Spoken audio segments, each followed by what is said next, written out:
Ya hartos años atrás, tal vez unos 18 años atrás, mi esposa me dijo, tú nunca has pasado por el valle de la sombra y de la muerte, porque nunca estuve enfermo. Y en esa ocasión ya ustedes conocen que me habían encontrado algo aquí, que la radióloga pensó que era algo grave.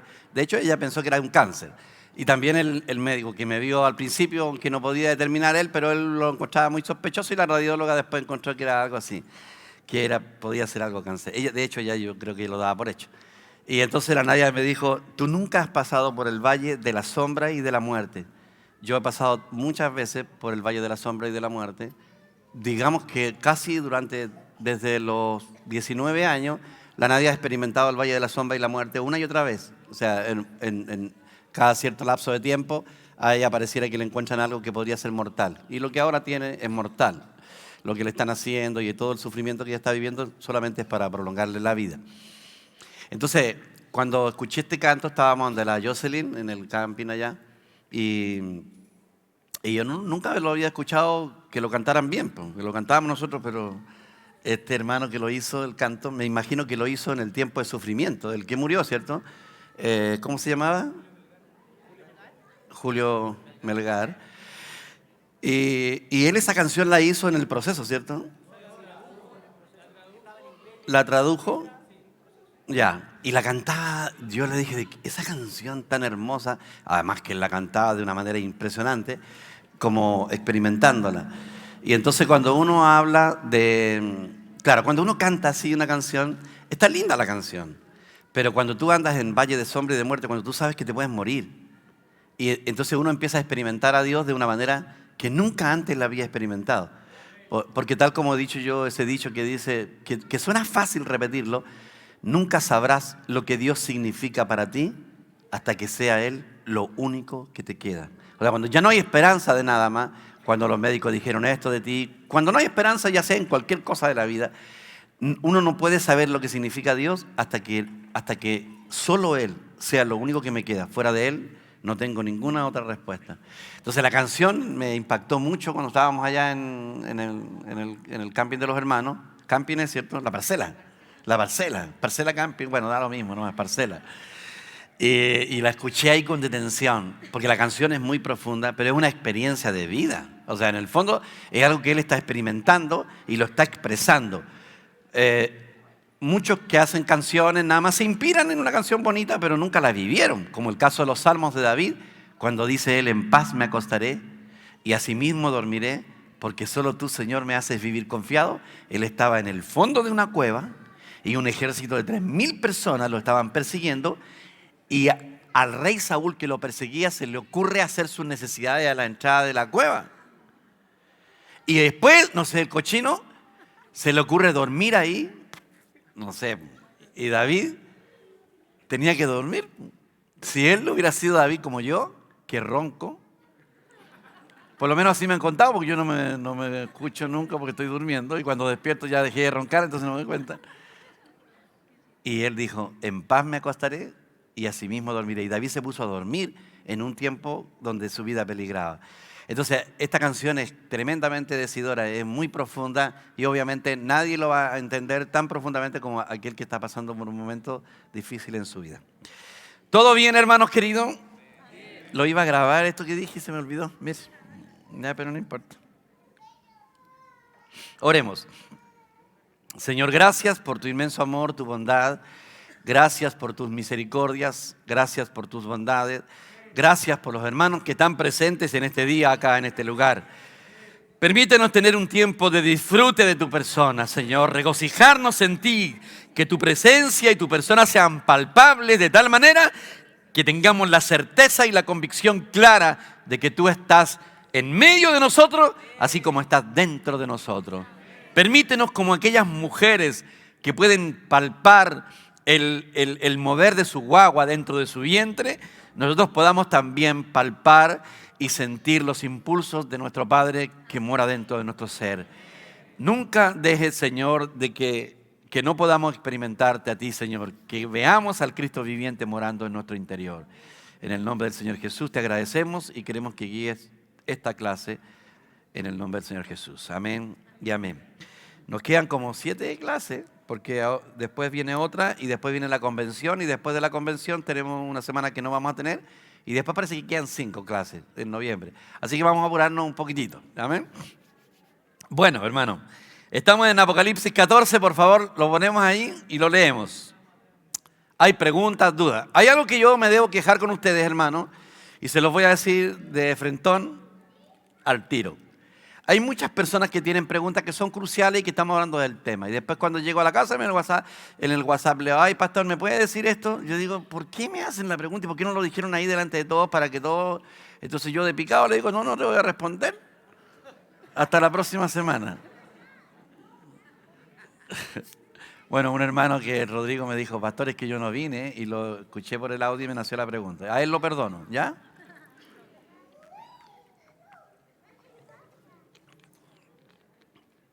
Ya.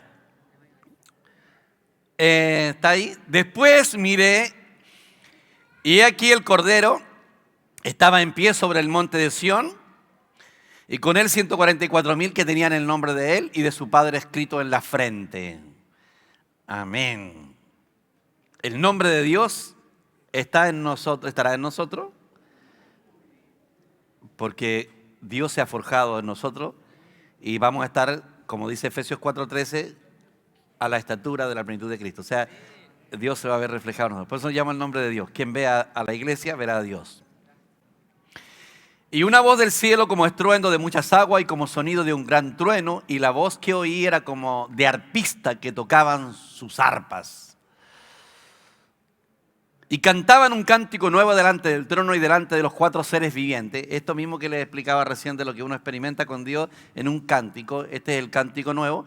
Y de los ancianos que nadie podía aprender, y nadie podía aprender el cántico, sino aquellos 144,000 que fueron redimidos de los de la tierra. Quiere decir que fueron arrebatados. Estas son las primicias, los hijos de Dios que son arrebatados.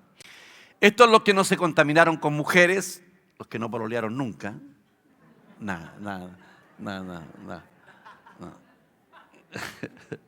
No, porque si no estaríamos todos fuera.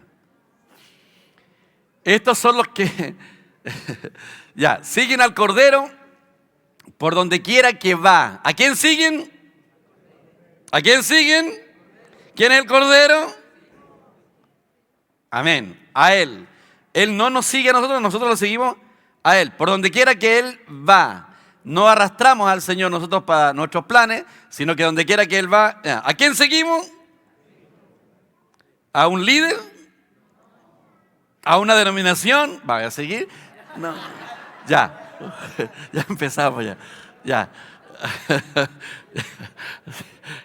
No aprende nunca. Ya. Ya. Estos fueron redimidos de entre los hombres como primicias para Dios y para el Cordero. Hermano, de entre todos los hombres pecadores que hemos sido nosotros, constitucionalmente nacemos pecadores, hay unos que van a ser primicias para Dios. ¿Qué es lo que es primicia? Es como lo primero, es como cuando una vez el hermano Watchmani dice que estaba él en un valle y miraba hacia el cerro que estaba lleno de árboles de naranjos.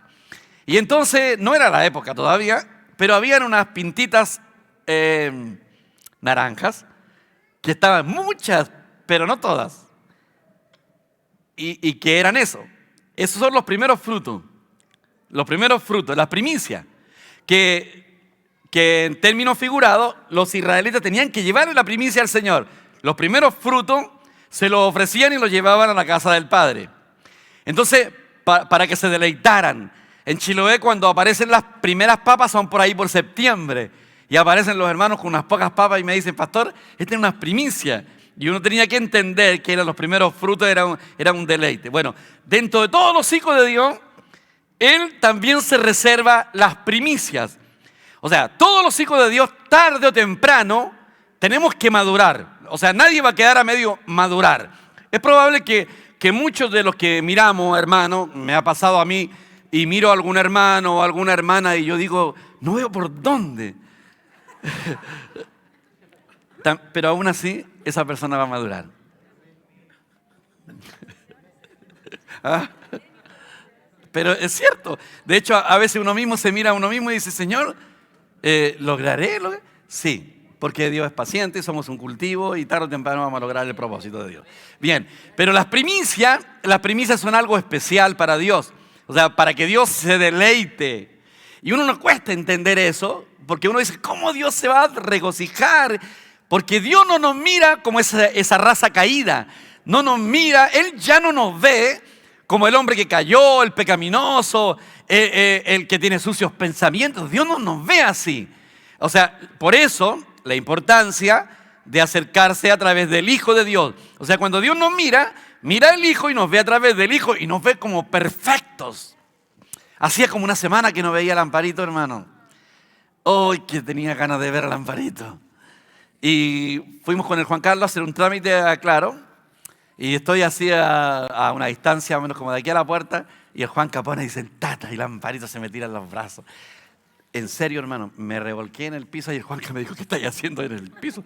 Jugando con el Amparito, estaba feliz. Y si yo me deleito el Amparito de verla, Dios se deleita con nosotros de la misma manera. Debemos de creerlo, aceptarlo y todo. Entonces, primicia. Si estamos vivos, somos primicia. Si estamos muertos, somos vencedores. Ambos son vencedores, pero los vencedores son los que arrojan a Satanás, o por lo menos dan la orden, llegado al cielo, una vez que son arrebatados, y las primicias son para que el Padre se deleite. O sea, mientras los ángeles están peleando con Satanás, el Señor está haciendo cariño a las primicias. Él se está deleitando. ¿Pueden creer que somos el deleite de Dios? Sí, Señor, somos el deleite de Dios. Y nos creó, y lo dice la Biblia, sí, pues lea Efesios, no me acuerdo si el versículo 9 o no, o el 8, el 7, no me acuerdo, pero por ahí, dice que Dios nos creó según su beneplácito. Beneplácito es su deleite. Él nos eligió en Cristo según su beneplácito, su deleite. Amén. ¿Les levanta el ánimo eso o no? Gracias, Señor. Primicias para Dios y para el Cordero, porque además nos compró. Redimir significa comprar. Se quedó pegado, se cayó el sistema, ya está, ahí está. Y en sus bocas no fue hallada mentira, pues son sin mancha delante del trono de Dios. O sea, no hay nada ya de Satanás en esas personas. ¿Se acuerdan cuando el Señor Jesucristo dijo que venía el príncipe de este mundo? Y él nada tiene en mí. O sea, cuando Cristo nació, o sea, todos nosotros cuando nacemos, aún las guaguas más dulces y más tiernas que traemos a la iglesia y que nacen, que tienen un mes, ya Satanás está sembrado en ellas. O sea, por mucho que uno se regocije en el bebé, hay algo sembrado de Satanás en esa guagua. Por eso son maldadosas las guaguas. Si después que el Amparito se aburrió de mí, ya ándate, me dijo. Mujer, dije yo. Y después cuando me quería ir, no quería que me fuera. Pero le decíamos, no hagas eso, pero ella quería hacer eso. Exactamente lo que se le estaba prohibiendo. ¿De dónde sale esa desobediencia? Lo que el diablo sembró. Pero cuando Cristo nació, no había nada de Satanás sembrado en la vida humana de Cristo. Nada. Por eso él dijo, de él no hay nada en mí, no hay nada de él. Bueno, aquí, en este caso, los vencedores, las primicias, Satanás ya no tiene nada sembrado en la parte blanda de nuestro cuerpo, obviamente. El diablo está ahí, pero ya no hay nada que Satanás. Es impresionante porque uno mismo, fuimos con Juan Carlos a Pirque para hacer un trámite allá y mientras íbamos caminando, uno aprovecha de tener comunión y relacionarse y el tipo cada día está más alineado, gracias Señor, está más alineado en la palabra y yo me deleitaba con lo que él me iba compartiendo. Y entonces Juanca, él me hizo una mención y me dijo, o sea, hablando de algo, de una situación que uno observa, que no quiero hablar tanto porque ya estoy muy comprometido. Él decía, claro, el diablo puede usar a los hijos de Dios. Son hijos de Dios, no van a ir al infierno, pero el diablo los puede usar. Como usó a Pedro cuando le dijo al Señor que no fuera a la cruz. Y el Señor le dijo, apártate de mí, Satanás, me eres tropiezo. Entonces, cuando nosotros no nos alineamos al propósito divino, o cuando nosotros vamos al pos de algo que no es Cristo, uno puede oponerse al plan de Dios. Entonces, si yo tengo un plan que no está centrado en la persona de Cristo, y yo voy en pos de algo que no tiene que ver con Él, que es un desenfoque total, inconscientemente yo estoy luchando en contra de Dios. O sea, en lugar de recoger, yo estoy desparramando.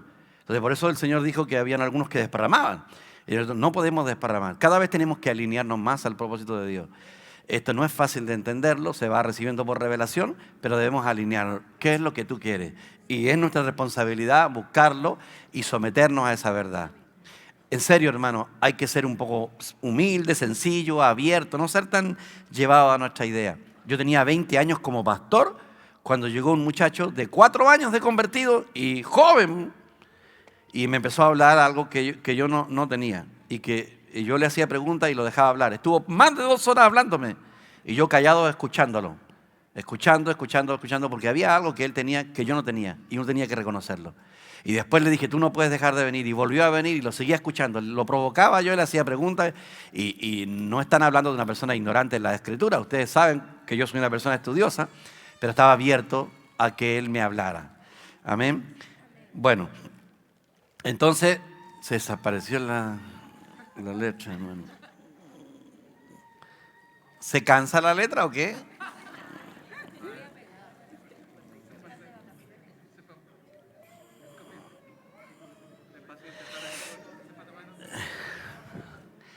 Y en sus bocas no fue hallada mentira, pues son sin mancha delante del trono de Dios. Seguimos.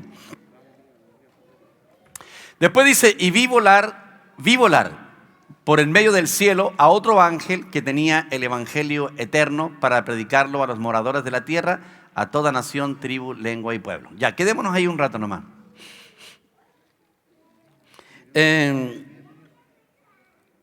Este es un tema que me han vuelto a preguntar, entonces yo tengo que tocarlo de nuevo, porque debemos de saber que hay una diferencia. Todos los estudiosos de la Biblia saben que existen dispensaciones, o sea, diferentes formas que Dios tiene de tratar a su pueblo. Y entonces hay diferentes dispensaciones. Está la dispensación de la inocencia, cuando el hombre no tenía conciencia, en el huerto del Edén. Esto duró la nada misma hasta que Adán y Eva cayeron. Después está la dispensación de la conciencia, donde el hombre se guiaba por la conciencia, fracasó. Y después viene el gobierno humano, cuando el hombre es gobernado por el hombre y Dios le da al hombre la autoridad de gobernar al hombre, incluso de ejecutar la pena de muerte. Después viene la dispensación de la ley, que aparece ahí, digamos, la ley, que es lo más conocido por el pueblo de Israel. Y después viene la era de la gracia. Y nosotros vivimos en la era de la gracia. O sea, en el fondo no merecemos nada y lo tomamos todo. Sin merecerlo lo tomamos todo. Cada vez que en nosotros existe la sensación de que yo merezco algo, ya me salgo de la gracia y me caigo de la gracia. Los Gálatas, por ejemplo, en Gálatas 5:4, ellos querían por medio de la ley, por medio de ritos, por medio de la circuncisión, ellos querían alcanzar la gracia de Dios. Y el Señor dijo, si no es por la gracia, ustedes ya son personas caídas. O sea, cada vez que uno quiere alcanzar algo por mérito humano, cae de la gracia. No es fácil entenderlo, hermano, porque siempre queremos ver méritos en todo lo que hacemos. Y no hay mérito, usted lo toma. Y eso es el deleite de Dios, porque cada vez que nosotros creemos que tenemos que alcanzar algo por nuestra propia fuerza, es como que Cristo fuera inútil. ¿Para qué estoy aquí? Es un fracaso. Entonces, ¿cuándo cae de la gracia? Cuando la persona intenta alcanzar por su propia fuerza. ¿Y en qué se nota? En la cara. Cada hermano que anda en la ley anda bajoneado.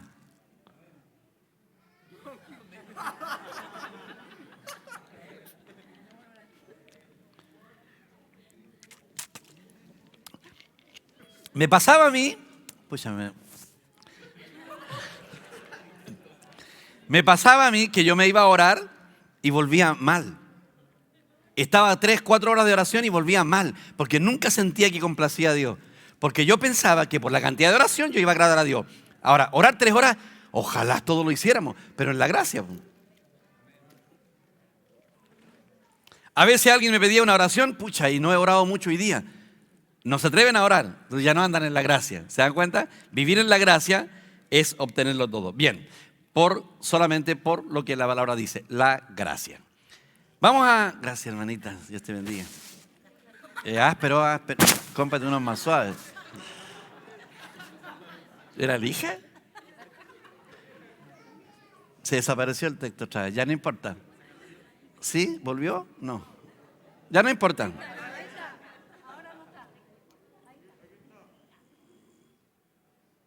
No, no era ese. Era el anterior.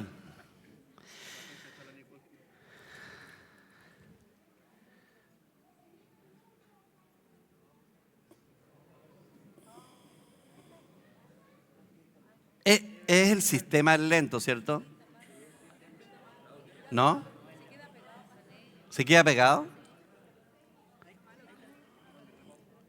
Porque el Juanca se cachiporreó y dijo, yo pido un texto, y al instante dijo, yo llego, aparece. Puede ser. Vi volar por el medio del cielo a otro ángel que tenía el evangelio eterno para predicarlo a los moradores de la tierra, a toda nación, tribu, lengua y pueblo. Bien, vamos a aclarar ese punto. Quiero que las preguntas que tengan, por favor, no me las hagan por WhatsApp, porque la inquietud suya va a ser la inquietud de otra persona. La pregunta es la siguiente, que me han hecho, y aunque yo lo he repetido, se requiere recalcar muchas veces. Ahora sí, Germán, que me pongan, por favor, 7 años. Me compré otro más, tengo no sé cuánto ya. Ahora rojo, porque el verde dice que ya me compré otro más, rojo. Ah, pero se chupa igual nomás. Oye, pero mira, se chupa también.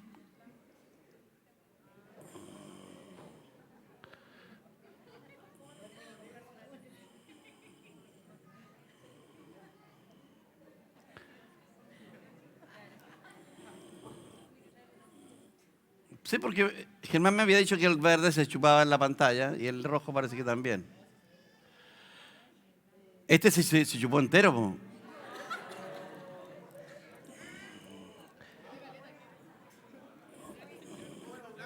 ¿Ah? En el fondo, mira, po, se chupó. El fondo blanco me come todo. Pero el verde aparecía. Bueno, voy a apuntar arriba y ustedes igual. Ya. Ya estamos mal hoy día. Ya, ahí están los 7 años. Ahí están los 7 años del anticristo, la última semana de Israel.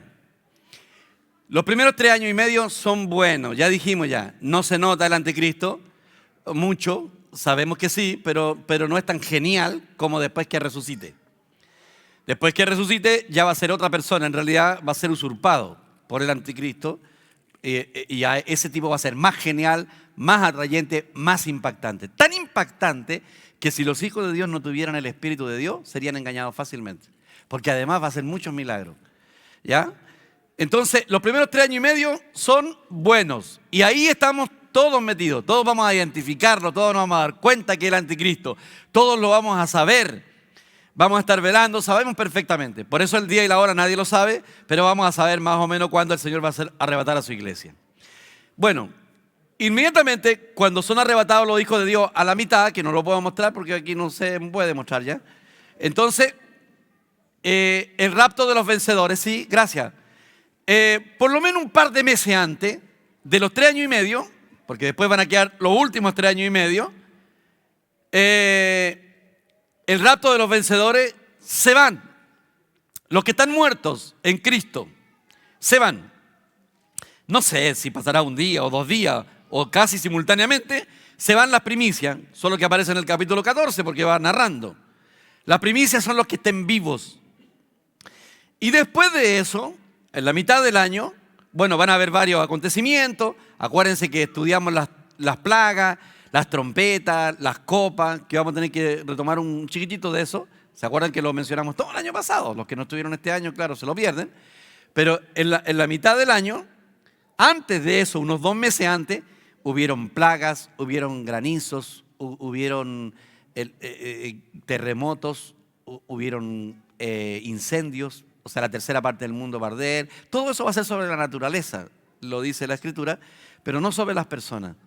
Pero ya a contar de los 3 años y medio, la gran tribulación, ahí van a aparecer unas langostas, dice, van a morder a los hombres, van a revolcarse de dolor, que todo esto porque el diablo es arrojado a la tierra, y una vez que es arrojado a la tierra con todos los demonios, aquí el ambiente va a ser impresionantemente pesado, terrible. O sea, va a ser una época impresionantemente terrible, Porque todos los ángeles, millones y millones que están en el aire y que son de Satanás, van a ser arrojados a la tierra cuando los vencedores sean arrebatados. Más los demonios que están aquí abajo, el ambiente va a ser apestoso, hermano.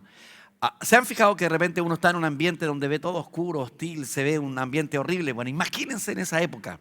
Más encima, los hijos de Dios, que es lo que salan la tierra, porque de repente aquí puede incluso llegáramos aquí a la reunión y la reunión no está muy buena. Casi no pasa, pero pasa, ¿cierto? Que notamos un peso en la reunión, ¿se ha fijado? Y cuando empiezan a llegar los hermanos más espirituales, ¿cierto? Se enciende el ambiente. ¿No lo han notado? Gracias, hermano, por el apoyo.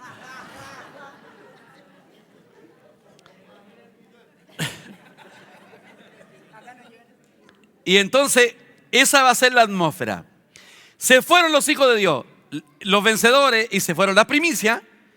Y para poder contrarrestar esto, Dios hace venir a dos profetas que creemos con toda seguridad, puede haber alguna duda, pero siempre dejamos lugar a dudas, que son Moisés y Elías, que vienen nuevamente a la tierra a fortalecer al pueblo de Israel y a los creyentes que se quedaron. O sea, los vencedores tardíos, los que tienen la posibilidad de ser vencedores tardíos, se quedan aquí abajo y son fortalecidos por estos dos olivos, por estos dos hombres que hacen milagros, que el anticristo no los puede matar, hacen todo tipo de milagros, todos los mismos mencionados por Elías y lo que hizo Moisés.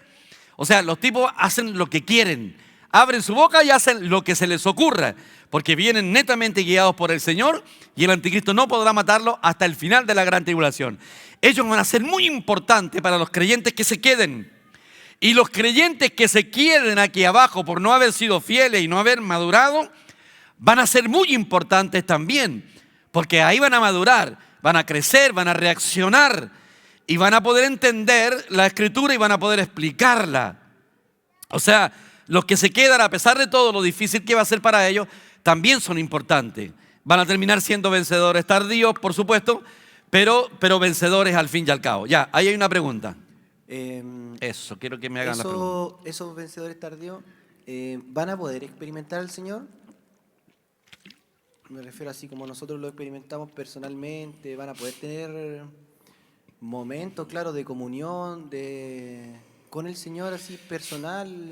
En el espíritu? Total y absolutamente, porque ellos tienen el Espíritu Santo dentro de su ser. O sea, los vencedores tardíos, los que se quedan aquí abajo, los que no están aptos para irse en el rapto, antes de la gran tribulación, que es la mayor parte de los creyentes, la mayor parte de los creyentes se queda. Solo Filadelfia se va, que eso vamos a llegar a esa parte. Bueno, y los que venzan la degradación de cada una de las iglesias que se les habla ahí, que es lo que estoy predicando, ya prediqué el primer sermón el domingo. Queda el Espíritu Santo dentro de su ser. O sea, ellos son hijos de Dios, están señalados. Y el diablo lo sabe y los conoce. Ellos van a juntarse, van a experimentar al Señor, van a tener comunión, van a seguir en sus reuniones. Ahí, voy a otra vez meterme en la pata de los caballos, nadie va a decir soy pentecostal, nadie va a decir soy de la asamblea, ni cuadrangular, ni católico, ni testigo de Jehová. Se acabaron las denominaciones. Nadie se le va a ocurrir decir eso. ¿Se da cuenta? Ahí va a haber uno solo. Ahí ellos van a decir que son la iglesia. A nadie va a decir yo soy católico, romano, si es verdaderamente cristiano. Van a ser todos uno. Ese va a ser un tiempo. Aparte que va a pasar otra cosa más que la iglesia. Allá hay manos levantadas. Qué bueno que hagan acá, por ahí, para que vamos atando caos ya.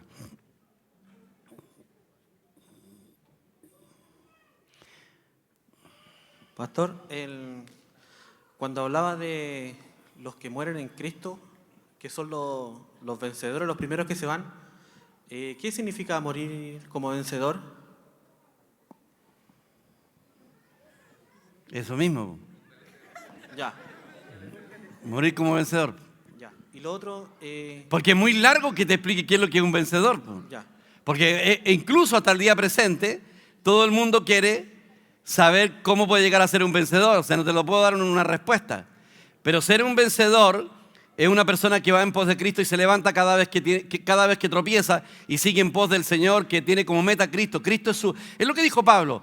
Pablo dijo, yo quiero ser hallado en Cristo. ¿Qué es ser hallado en Cristo? Es sentirse débil, dependiente del Señor, es no poder vivirse en el Señor. Es lo que María Magdalena experimentaba, que ella sabía perfectamente que era una persona tan dependiente que ella lo único que hacía era permanecer en el Señor. Para ella el Señor era crucial e importante. Es lo que hizo María, la madre del Señor Jesús en la tierra. ¿Qué es lo que hizo María, la Virgen María?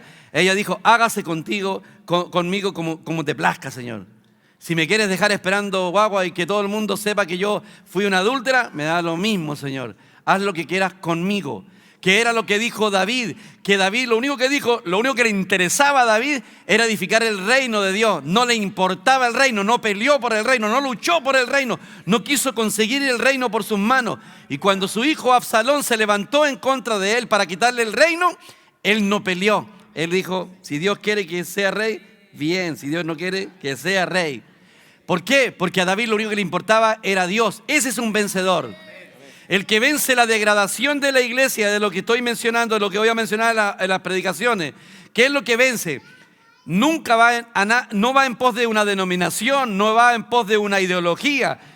Sigue a Cristo por donde quiera que Él va. Y lo que Dios desea, y lo que el Padre desea, es que nos refugiemos en Jesucristo, que edifiquemos la iglesia, que nos veamos como hermanos, y que amemos a los hermanos, que amemos la iglesia.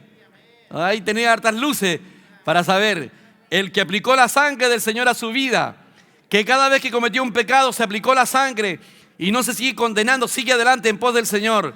El que además aplica la palabra del testimonio, no tiene una autoestima, tiene una estima. ¿Y qué significa tener una estima? Es creer lo que Dios dice de mí. Y Él dice de mí que yo soy un hijo de Dios, lavado por la sangre del Señor, que he sido comprado a precio de sangre y que estoy sentado en lugares celestiales juntamente con Cristo. Amén. ¿Quieres ser un vencedor? Es solo por gracia, pero yo debo anhelarlo. ¿Alguna pregunta, hermano, más? Eso quiere decir que también van a haber hijos que no sean vencedores. ¿Puede ser? ¿Ellos en qué momento se van? Porque se van los vencedores y después vienen las primicias. Es como lo que dijo Ronaldo, perdimos porque no ganamos.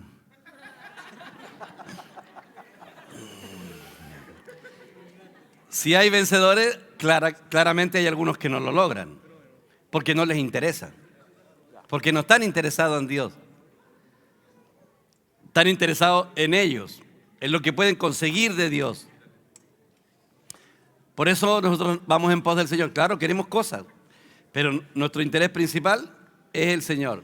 Entonces, obviamente, cuando se van, al final de la gran tribulación. Sí, cuando hayan pasado por toda la tribulación. Pero eso los puede llevar a madurar. Amén. Espérame, ya. Una pregunta, pastor. ¿Cómo? Entonces van a estar la iglesia que fue derrotada y no fue primicia, de los que están vivos, van a vivir la gran tribulación. Sí, van a vivir la gran tribulación. ¿Es una ventaja para los que están muertos y no fueron vencedores o no? Para los que están muertos y no fueron explico? vencedores. Sí, te explicas. Porque se supone que esos 3 años y medio malos va a ser una olla de presión para un cristiano para madurar. Sí, la cual los que están muertos no van a tener esa oportunidad. Exactamente. Es un privilegio en el fondo. Privilegio. Porque les da la oportunidad de crecer y madurar aquí mientras estén acá. Bueno, y Dios en su sabiduría permitió que fueran ese tipo de personas que quedaron acá. Dios sabrá. Además, ellos van a saber perfectamente que los hijos de Dios fueron arrebatados. Ellos no tienen ni la menor duda. Y lo que más se va a hablar en los primeros inicios de los últimos 3 años y medio es de lo que sucedió, del rapto. Y por eso el anticristo va a empezar a hacer muchos milagros como para opacar todo eso. Imitar y todo eso. Imitarlo, sí. Lo otro es que igual en esos 3 años y medio van a haber obviamente cristianos que van a despertar para ser vencedores. Espero en la gracia del Señor no estar ahí. Pero en el final de los 3 años y medio aún así van a haber cristianos que tampoco pocos cristianos maduraron. Sí.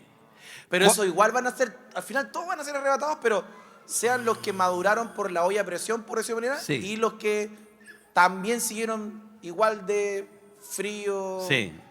Igual todos son arrebatados al final. Sí. O sea, todos van a ser arrebatados. O sea, al final de la gran tribulación, de los últimos 7 años, ya no queda ni un creyente. Aunque no haya quedado vencedor, se va igual. Se va igual. O sea, Y esos cristianos que se fueron arrebatados, que no maduraron a pesar de la olla a presión, que debe ser un pecado muy grave, van para las tinieblas de afuera, y los que maduraron ya se salvaron eso, sacaron eso, ¿no? Sí. Pero se perdieron las bodas del Cordero.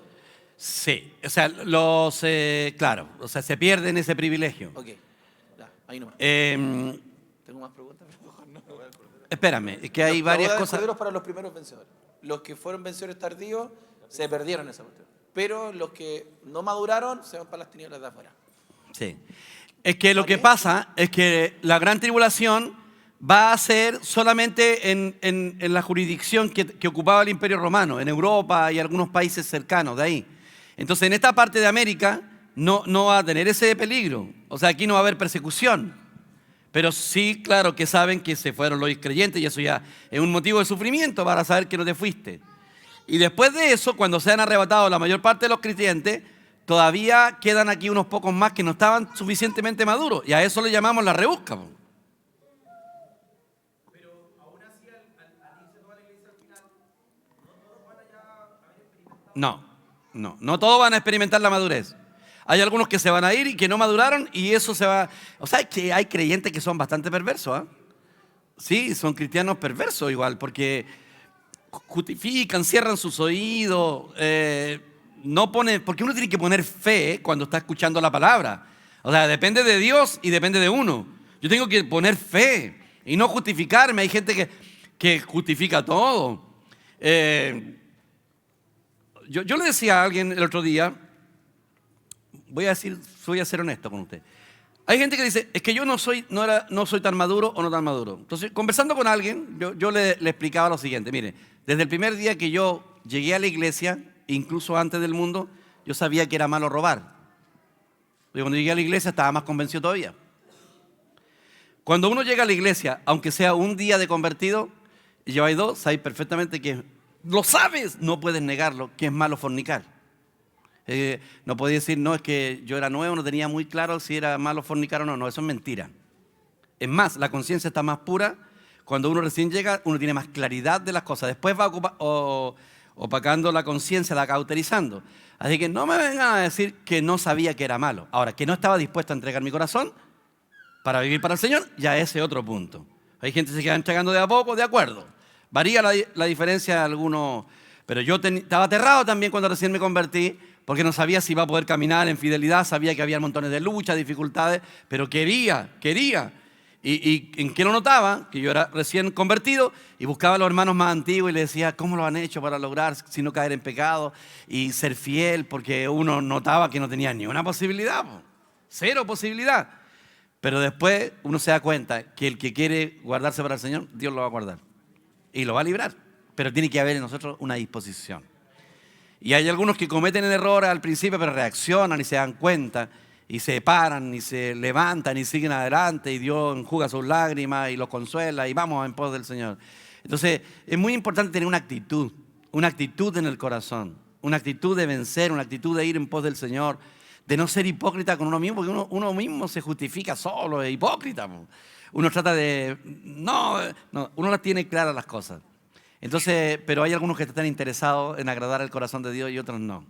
¿Ya? Ahí hay una gran diferencia. Ya, María. Tengo una duda. Hace un tiempo atrás parece que usted dijo que había, no sé si en los últimos 3 años y medio, me imagino que sí, que moría, o hay uno que muere y resucita, no sé si es la bestia o el falso profeta. El anticristo. ¿Cuál es el que muere?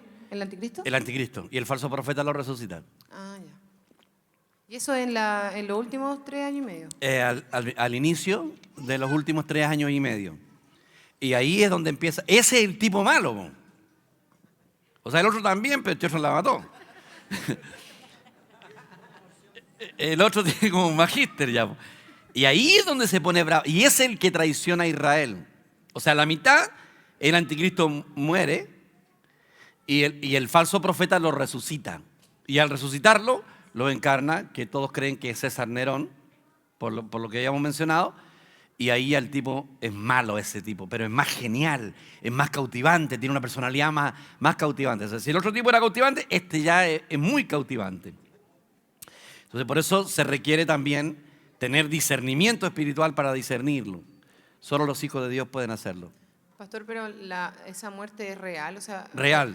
Pero entonces el amigo puede resucitar, el falso profeta puede resucitar a un muerto.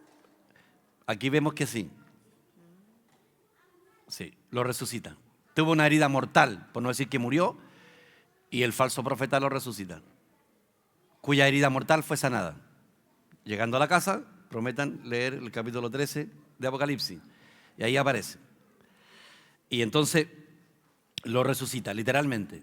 De hecho, hace hablar una estatua. Dice ahí el capítulo 13, léanlo como tarea para la casa, léanlo. Hace hablar una estatua y hace grandes milagros. ¿Por qué? El Hijo de Dios hace milagros, nosotros también hacemos milagros.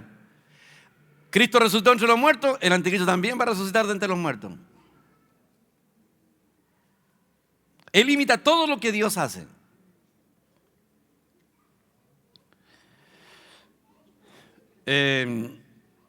Los vencedores ya se van, no van a ver eso, pero todas esas cosas van a suceder. Bien. ¿Estamos bien? Hermano, allá tiene una pregunta. El hermano Pato. Pastor, ¿quiénes participan en la boda del Cordero? En las bodas del Cordero, ¿quiénes participan? Los vencedores. Solo los vencedores.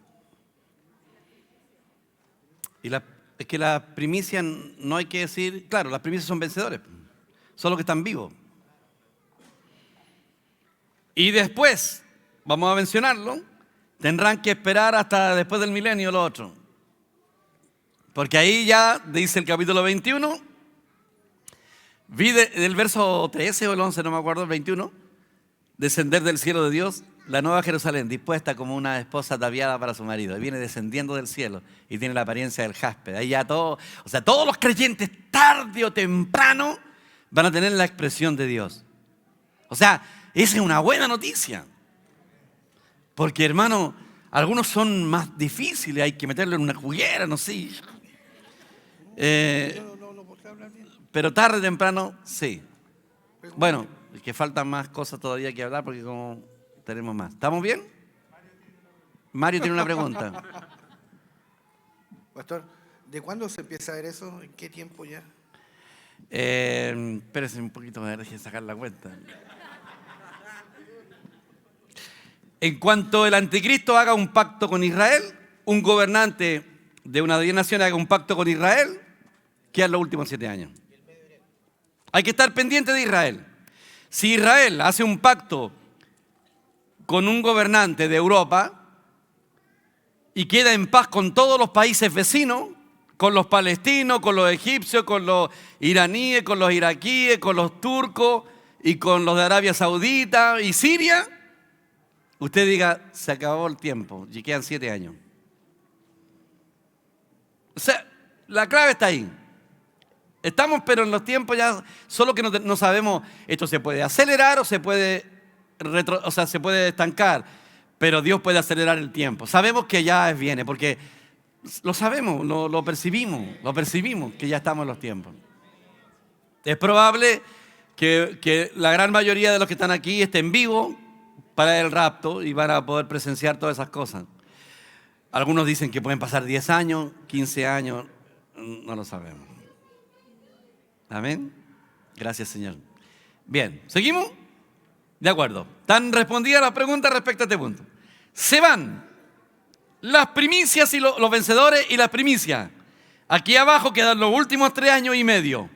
3 años y medio que los vencedores tardíos se van a dar cuenta que la iglesia se fue y también van a captar que tienen 3 años y medio. O sea, lo van a saber. Saben que van a quedar 3 años y medio. Lo que no saben es el día exacto. Pero lo saben. Saben que la palabra, van a poder entender la Biblia. Van a poder tener acceso a los escritos y poder explicar a la gente que se quedó y todo, a los hermanos más nuevos, van a poder tener esa oportunidad. Christopher, mira al hermano César, allá, ¿ya? Estamos en las preguntas, porque me importa a mí que hagan las preguntas porque... Sí. Me asaltó una pregunta ahora viendo lo del Evangelio Eterno. ¿Por qué los cristianos que se quedan durante la parte de la gran tribulación no pueden predicar el Evangelio, o es solamente porque ya no está la gracia disponible? La gracia, la época de la gracia, la dispensación de la gracia, se acaba con el arrebatamiento de los vencedores y de las primicias. Hasta ahí llegó. ¿Por qué? Porque dice la Escritura, cuando hablaba de las 70 semanas, 490 años, cuando muere el Mesías, 483 años, quedan 7 años, comienza la evangelización mundial que había profetizado el Señor Jesucristo, y le dice a los israelitas que serían llevados cautivos a todas las naciones hasta que el tiempo de los gentiles se cumpla. Cuando Israel hace un tratado de paz, ya está a punto de cumplirse ese periodo de la evangelización. Es arrebatada la iglesia vencedora y se acaba la dispensación de la gracia. Ahí se acabó. Y ahora ya entramos en otra dispensación. Nadie más podrá ser salvo. Ahí, como hay algunas personas que de repente me decían, ¿pero existe la posibilidad de convertirse en la gran tribulación? No, no existe ninguna posibilidad de convertirse en la gran tribulación. Pero tienen la oportunidad de oír el Evangelio eterno.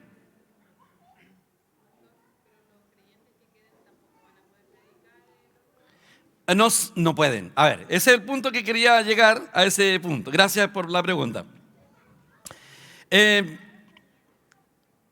Evangelio eterno, o sea, primero, el Evangelio de la gracia, nadie lo puede predicar. Por ejemplo, en Hechos, traten de poner ahí Hechos capítulo 10, por favor. El versículo, a ver, ¿cuál es el versículo? El versículo 3 al 6. Nadie puede predicar, ni un ángel puede predicar el Evangelio de la gracia. Nadie. Nadie. Y les voy a explicar la razón.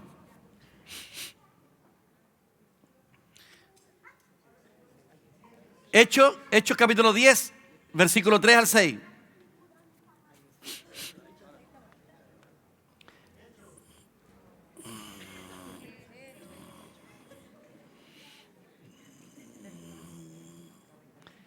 Hechos.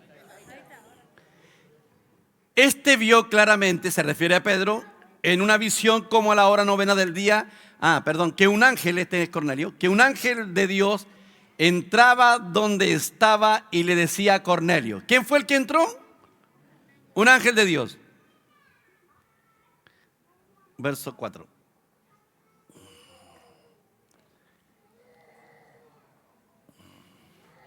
Él mirándole fijamente y atemorizado dijo, ¿qué es, Señor? No tiene idea de lo que estaba viendo. Y le dijo, tus oraciones y tus limosnas han subido para memoria delante de Dios. Este hombre hacía muchas oraciones, ayudaba al pueblo de Israel, era un tipo bueno, pero no era nacido de nuevo. El verso siguiente. Envía pues hombres a Jope y haz venir a Simón, el que tiene por sobrenombre Pedro. Mandó a llamar a Pedro. Este posa en casa de cierto Simón curtidor, que tiene su casa junto al mar. Él te dirá lo que es necesario que haga. No puede el ángel decirle. ¿Ve? No le puede predicar. Ahora, ¿por qué el ángel no puede predicar? Y aquí vamos a saltar una respuesta. ¿Qué es lo que halló Noé delante del Señor? Gracia. Noé fue un hombre, un receptor de la gracia de Dios. Noé pudo disfrutar de la gracia de Dios, pero no pudo impartir la gracia de Dios. Por eso nadie se convirtió. Noé solamente era un receptor de la gracia. Bueno, un ángel no es ni receptor ni puede impartir. O sea, viene un ángel, se le aparece a un tipo afuera y si es un curado, el curado despierta. Se le aparece un ángel, el ángel le habla del Señor y el curado puede morir el resto de su vida hablando de la visión que tuvo, pero nunca se va a convertir. nunca se va a convertir.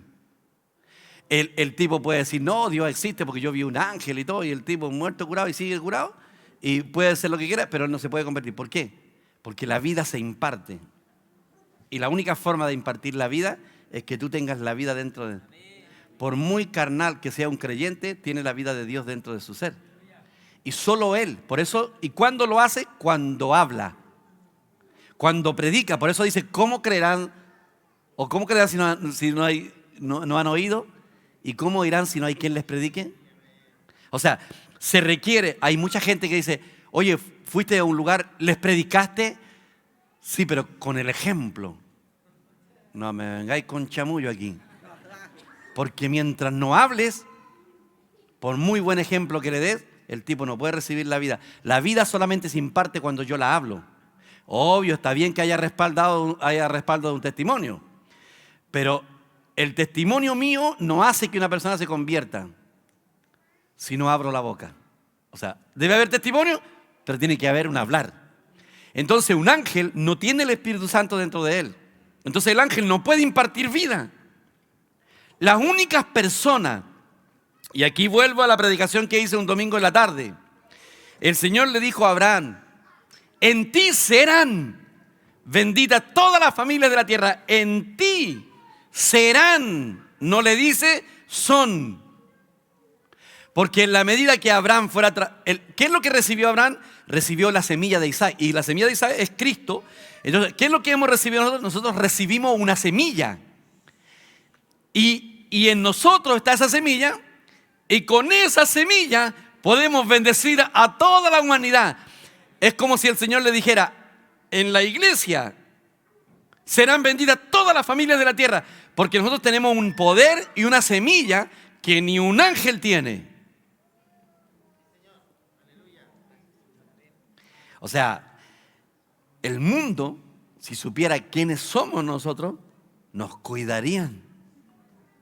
Porque en nosotros han sido benditas todas las familias de la tierra. Porque ¿quiénes son los verdaderos israelitas?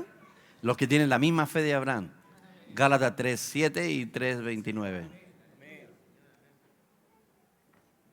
Entonces cuando usted dice yo no soy nada, no sirvo para nada, hermano, hay una semilla bendita que ni siquiera el más grande de los ángeles en el cielo la tiene. Solamente tú. Aleluya.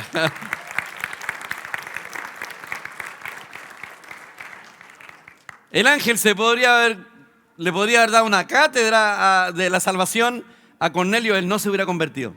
Con todo lo tonto que fue Pedro, porque le hablaron ahí en una visión, el Señor le dijo, te van a venir a buscar, anda allá y predícale a Cornelio. Y el pajarón llegó a la casa y empezó a hablar, le dijo, usted sabe lo abominable que es para nosotros los judíos entrar a la casa de un incircunciso como ustedes. Pues dijo. Y el Señor derramó el Espíritu Santo, ya cállate Pedro, le dijo, y derramó el Espíritu Santo. Suficiente. Ya cállate Pedro, derramó el Espíritu Santo. Ya cállate. Dale. ¿Sí? No sé si es muy complicado, pero es que el Señor puede reservarse a ciertos casos en el que Él se presente personalmente para que alguien se convierta, o sí necesita al hombre. Si tú tienes una visión con Dios, que lo vas a tener, porque yo la tuve, pero no me convertí hasta que alguien me habló. Dios solo se mueve por canales. Si tú no haces tu parte, Dios no puede hacer nada. Nosotros somos como los brazos de Dios. Dios tiene muchas intenciones de hacer, pero no puede hacer nada. Por eso dijo Él, cuando el Señor dijo así, yo soy la vid y ustedes los pámpanos. Permanezcan unidos a mí, porque sin mí y separados de mí, nada pueden hacer. Si los apóstoles hubieran sido más inteligentes, le hubieran dicho, Señor, tienes toda la razón, pero tú tampoco puedes hacer nada sin nosotros. Porque la uva no brota del tronco, sino del pámpano. Y yo soy el pámpano. O sea, yo te necesito a ti, pero tú a mí.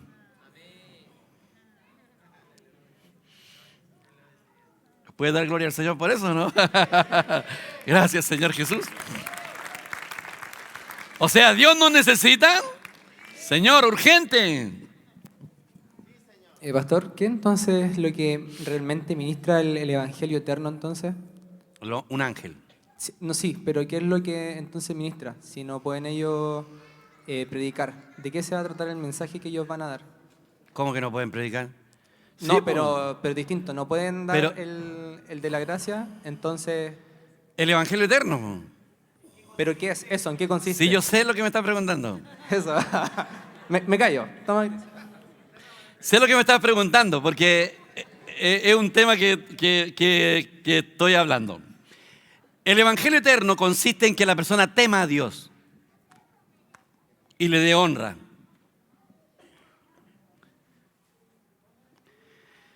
El Evangelio eterno es que el anticristo está persiguiendo a los hijos de Dios y no tienen cómo comprar ni vender.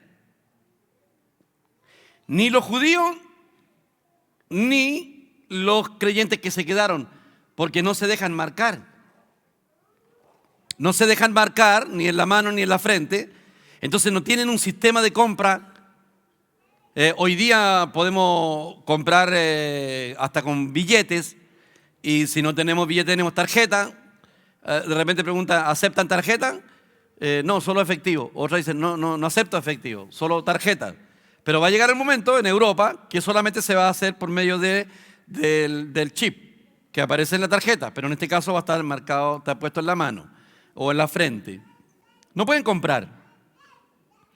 Como no pueden comprar, el Señor le da la oportunidad, porque estas personas, hay un reino para ellos van a vivir aquí en la tierra, que lo voy a mencionar después. Esta tierra tiene que ser habitada. Los hijos de Dios nos vamos todos. No queda ni un hijo de Dios acá. Pero aquí abajo en la tierra tiene que haber personas. Israel va a ser cabeza de naciones. Y la gente que tema a Dios, cuando el ángel esté predicando, no sé cómo lo va a hacer, si lo va a hacer en sueños, en forma audible, no lo sabemos. Solo sabemos que el ángel va a decir, temed a Dios y darle honra porque su juicio ha llegado. Este juicio no se refiere al juicio final, sino que se refiere, busquen por favor Mateo capítulo 25, no me acuerdo del versículo 16, no, el versículo a donde aparecen las naciones, a ver después lo... bueno, este juicio, entonces la gente va a empezar a temer a Dios y no va a querer, es probable que esté marcado, porque ¿cómo van a comprar ellos y vender? Pero van a comprar y vender y van a ayudar y proteger a los creyentes que se quedaron y a los judíos. Los van a cuidar, los van a proteger. Como lo hicieron cuando Hitler perseguía a los creyentes, a los judíos, perdón, para matarlo, hubieron personas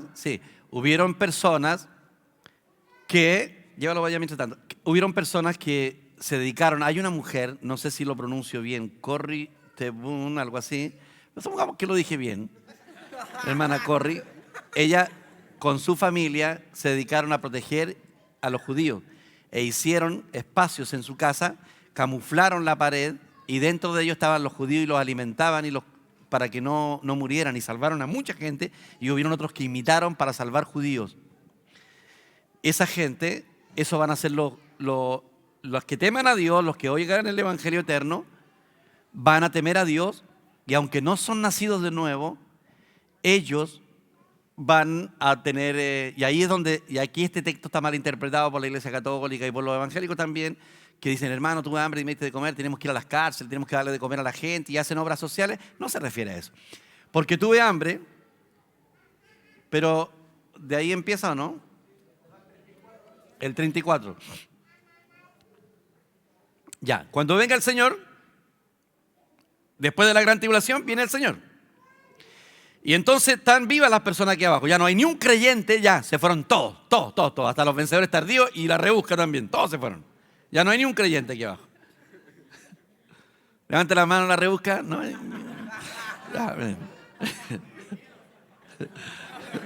No vinieron. Claro, tiene razón.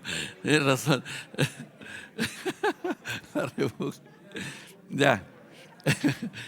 Entonces el Señor viene y aquí abajo ya una guerra tremenda que murieron mucha gente.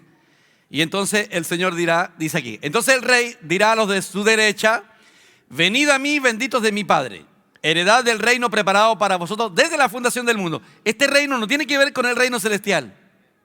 ¿Ya? O sea, este tipo de gente ya estaba preparado. Venid benditos de mi Padre, dice, ¿ya? Porque tuve hambre y me diste de comer, tuve sed y me diste de beber, fui forastero y me recogiste. No está hablando de las obras sociales que hace la Iglesia Católica hoy día, no está hablando de eso la Biblia. Estuve desnudo y me cubriste, enfermo y me visitaste, en la cárcel y viniste a mí. Entonces los justos le responderán diciendo, Señor, ¿cuándo te vimos hambriento y te sustentamos o sediento y te dimos de beber? Porque le nace la duda a ellos. ¿Y cuándo te vimos forastero y te recogimos desnudo y te cubrimos? ¿Y cuándo te vimos enfermo en la cárcel y vinimos a ti? Y respondiendo el rey le dirá, de cierto os digo que en cuanto lo hiciste a uno de estos mis hermanos, son nacidos de nuevo. El borracho que está allá afuera, el que duerme debajo de un puente, no es el hermano del Señor. Él es una creación de Dios. ¿Cuándo te transformas en hermano del Señor? Cuando Cristo resucitó, Él les dijo, voy a mi Padre y a vuestro Padre. Dile a mis hermanos, ¿cuándo pasamos a ser hermanos de Dios, del Señor Jesucristo, perdón? Cuando Cristo resucitó. Entonces aquí te dice, y respondiendo el rey le dirá, de cierto os digo que cuando lo hiciste a uno de estos mis hermanos, ¿qué hermanos? Los que se quedaron.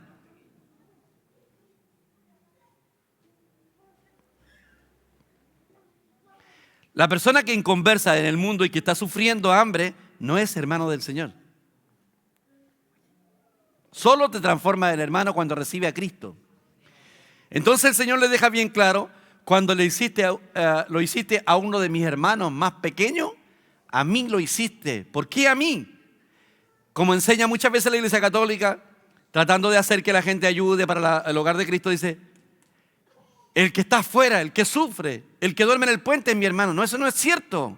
Dios tiene misericordia de esa gente, pero ellos no son hermanos porque no son el cuerpo de Cristo. ¿Quiénes son los hermanos del Señor? Nosotros somos los hermanos del Señor Jesús. Los que se quedaron en la gran tribulación son los hermanos del Señor. Entonces también dirá a los de izquierda, apartados de mí, malditos al fuego eterno preparado para el diablo y sus ángeles. Entonces, porque tuve hambre y no me diste de comer, tuve sed y no me diste de beber. Fui forastero y no me recogiste, estuve desnudo y no me cubriste, enfermo y en la cárcel y no me visitaste. Entonces también ellos le responderán diciendo, Señor, ¿cuándo te vimos hambriento, sediento, forastero, desnudo, enfermo en la cárcel y no te servimos? Entonces le responderá diciendo, de cierto os digo que cuando no lo hiciste a uno de estos más pequeños, tampoco a mí lo hiciste. E irán estos al castigo eterno y los justos a la vida eterna. Hay 3 juicios. El primer juicio es el del tribunal de Cristo. El segundo juicio es el de las naciones.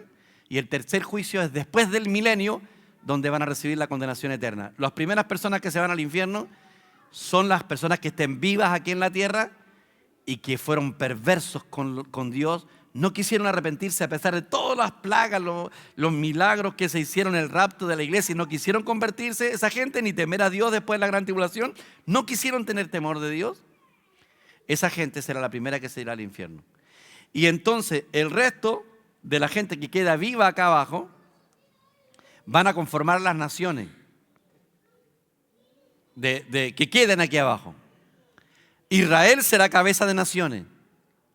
Y aunque la persona todavía no tiene un cuerpo glorificado, habrá en Israel un árbol que su hoja servirá para la sanidad de las naciones. O sea, los cirujanos se van a morir de hambre. Los médicos, porque Israel traerá la sanidad a los cuerpos físicos en esa era milenial que vamos a hablar después. Respecto a ese punto. ¿Sí? ¿Qué pasó? ¿Había alguien más que levantaba la mano por acá?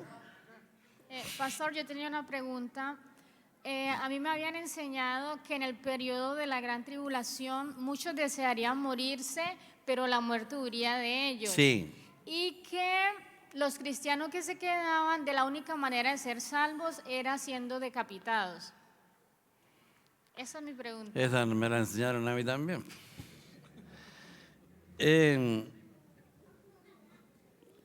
Lo que pasa es que la gente repite lo que...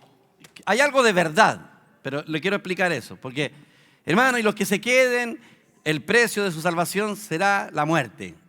Es una manera. Y después todos repiten lo mismo. La única manera de ser salvo a usted es por medio de la sangre de Jesucristo. O sea, no hay otra forma de ser salvo que no sea recibiendo a Jesucristo en el corazón. O sea, decir que el morir a mí me va a hacer salvo sería que la salvación ya es por mérito, es como, ya es absurdo. Lo que sí estamos de acuerdo en que las personas que se queden en ese periodo, claro, el ser vencedores va a ser a precio de muerte. Porque si murieron por no negar al Señor Jesucristo, eso les va a llevar a ser vencedores, no salvos. Porque ya son salvos, porque tienen el Espíritu Santo. Pero van a ser vencedores. O sea, esa es la forma más rápida de llegar a ser un vencedor. Por eso los apóstoles, el más alto honor que tenían ellos era morir por la causa del Señor. Así que usted tiene razón, lo que escuchó, pero no para ser salvo, sino para ser un vencedor. Porque en el pueblo evangélico en general se desconoce que existen dos cosas dentro del pueblo cristiano. Una cosa es la salvación de la condenación y otra cosa es ser aprobado para llegar a tener parte con Cristo y reinar con Él en el milenio. Todos los creyentes, hijos de Dios, somos salvos por la sangre del Señor Jesús. Pero para reinar con Cristo hay que ser vencedor. O sea, vivir la vida como un vencedor que no es fácil de explicar y que en delante al principio lo dije. Pero tarde o temprano todos los hijos de Dios van a tener que terminar siendo vencedores. Ya sea antes de la gran tribulación, antes del milenio o después del milenio. Porque a la larga, para eso nacimos, para ser reyes. Y el propósito de Dios, por muy canal que seamos, no lo podemos frustrar. Lo podemos entorpecer temporalmente. Así que esa es la respuesta. O sea, sí les va a costar la vida, pero eso no va a ser la forma de ser salvos. Ellos son salvos porque Jesucristo murió por ellos en la cruz. Pero sí les va a costar la vida ser vencedor. Pero no todo, porque aquí en América no va a existir ese tipo de persecución. Y tal vez en otros países tampoco, solamente en la parte de Europa y lo que correspondía al Imperio Romano. ¿Estamos claros? ¿Más o menos? Amén. Gracias, Señor. Hermanos, quedan 2 minutos. Ahí hay una pregunta. Pastor, y con eso que acaba de leer que el Señor decía a los que ayudaron a los más pequeños, o sea, esas personas que no han creído en el Señor, que no lo aceptaron, pero ayudaron a esos vencedores tardíos, igual van a recibir su salvación, o sea, después de que venga el Señor por segunda vez. Ya, qué bueno que dijiste eso porque hay que resaltarlo. Esa gente que le temió a Dios, es que lo que pasa es que esa gente que ayudó porque escuchó el Evangelio eterno y aprendió a temer a Dios, esa gente va a vivir para siempre, no van a ir al infierno, van a vivir eternamente, van a volver a ser como era Adán y Eva, perfectos. Y van a vivir aquí en la tierra por la eternidad, no solamente en el milenio, sino que van a vivir por la eternidad. O sea, esas personas van a ser salvos del infierno, pero no van a ser regenerados en el sentido de que van a recibir el Espíritu Santo en su interior para ser hijos de Dios. No, ya se acabó ese privilegio. Pero sí van a vivir bien, felices, imagínense, eternamente como Adán y Eva y como en un paraíso. Pero no van a tener el honor de ser hijos de Dios. ¿Ya? Ahora, hay un montón de interrogantes respecto a este punto. Porque esa gente va a volver a ser tan hermosa como era Adán y Eva en el huerto de Edén. Nunca más va a haber enfermedades. Van a vivir aquí en la tierra, van a pasarlo bien. Y incluso en un momento Dios los va a tener que guardar como en una cápsula, porque Dios tiene que hacer el cielo nuevo y la tierra nueva. Y después y la tierra ya no va a ser como era ahora, va a ser como un paraíso. Y ellos van a ser puestos aquí en este planeta y ya van a vivir. Por eso los testigos de Jehová dicen que vamos a vivir en la tierra. Y los testigos de Jehová van a vivir en la tierra porque así lo decidieron. Porque tú lo decidiste, amén, ya. Me aburriste. Entonces, eso, ya. Pastor, no hay forma que esas personas se vuelvan a rebelar o que vuelva a quedar la patada otra vez. ¿Aquí abajo? Sí. Buena pregunta. No fue. Salga ya de no. nuevo por ahí una serpiente. Bueno, primero, los hijos de Dios imposible porque ya no podemos pecar nunca más porque tenemos la vida divina y Dios no puede pecar. O sea, que nosotros vayamos a pecar no existe ni una posibilidad porque Dios va a vivir dentro de nosotros, ya vamos a vivir por la vida divina y Dios no puede pecar. ¿Dónde lo vemos eso? Primera de Juan 3:9. Dice que el que es nacido de Dios no puede pecar porque es nacido de Dios. O sea, para pecar tenemos que entrar en la vieja naturaleza y la vieja naturaleza ya no va a existir. Pero esa gente que está aquí abajo tienen todavía el libre albedrío y todo, pero es que ya no va a estar el diablo tampoco. Claro. Y no va a estar el veneno de la serpiente metido en nuestro cuerpo. Y el diablo también ya no va a existir. Y esa gente que se quedó es porque si temió a Dios, a pesar de tener un pecado, ya no existe ni una posibilidad. Así que te puedes quedar tranquila. ¿Quién más tiene una pregunta? Allá tiene una pregunta y allá tiene una pregunta. Y los demás tienen libertad porque si tienen en Montserrat el auto, vayan nomás.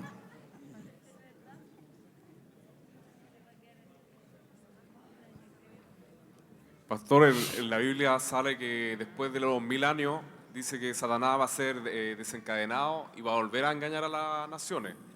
Entonces, ¿a quiénes van a engañar? Bueno, primero todavía no lo encadenamos, así que no lo podemos desencadenar.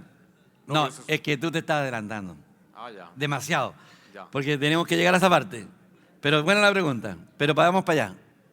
Es que ya ahí sería como adelantarme a contarle el final de la película. Pastor, ¿qué pasa con las personas que van a ayudar a los vencedores tardíos, pero los que se marcan? No, pues si la única manera de ayudarlos es que estén marcados. Pues. Ya, pero usted está diciendo de que ellos sí van a poder vivir en la eternidad, pero no van a poder ser hijos. Claro, pero van a estar marcados. O sea, en ese periodo. Pues. Pero, ya. O sea, después van a recibir un nuevo cuerpo ellos. Ya. Un cuerpo. Por eso les dije, ¿se acuerdan? Van a volver a ser como Adán y Eva en el huerto del Edén, o sea, hermosos y todo, van a vivir acá, van a seguir teniendo problemas porque se van a seguir casando. No, ya no va a haber problema, ahí van a estar los matrimonios perfectos. No, hay muchas preguntas respecto a ese punto, pero es bueno, porque esa gente... Bueno, vamos a seguir hablando de eso, ¿ya? Porque tenemos que llegar a esa parte. Hermanos, que el Señor bendiga su vida. Amén.